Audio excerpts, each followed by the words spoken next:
considerable portion of the happenings of life comes to us without any direct choosing on our part, and such happenings are generally regarded as having no relation to our will or character, but as appearing fortuitously, as occurring without a cause.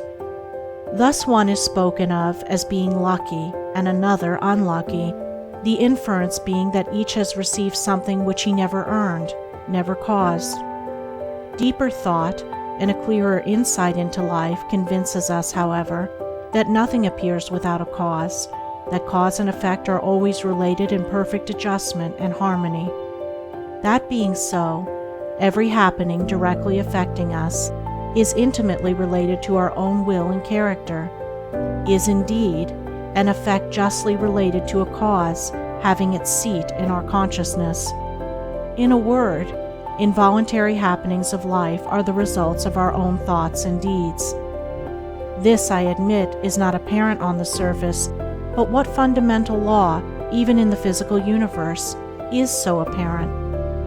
If thought, investigation, and experiment are necessary to the discovery of the principles which relate one material atom to another, even so are they imperative to the perception and understanding of the mode of action which relate one mental condition to another.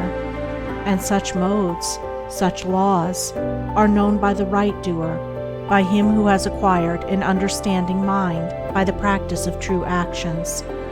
We reap as we sow. Those things which come to us, though not by our own choosing, are by our own causing. The drunkard did not choose the delirium tremens or insanity which overtook him, but he caused it by his own deeds.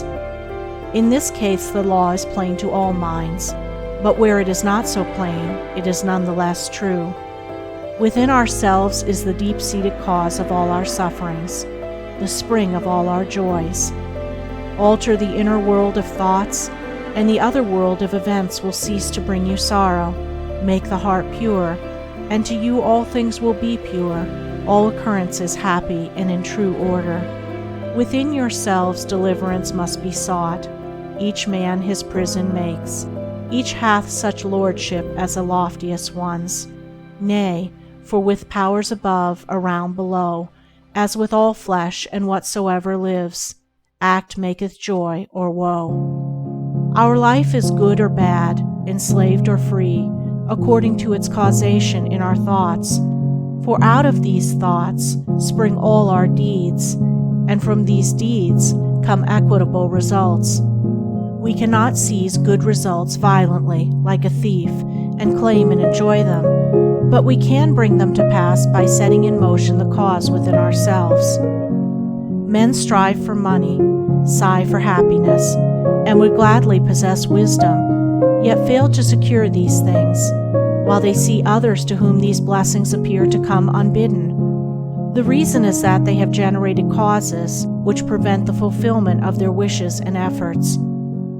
Each life is a perfectly woven network of causes and effects, of efforts or lack of efforts, and results, and good results can only be reached by initiating good efforts, good causes.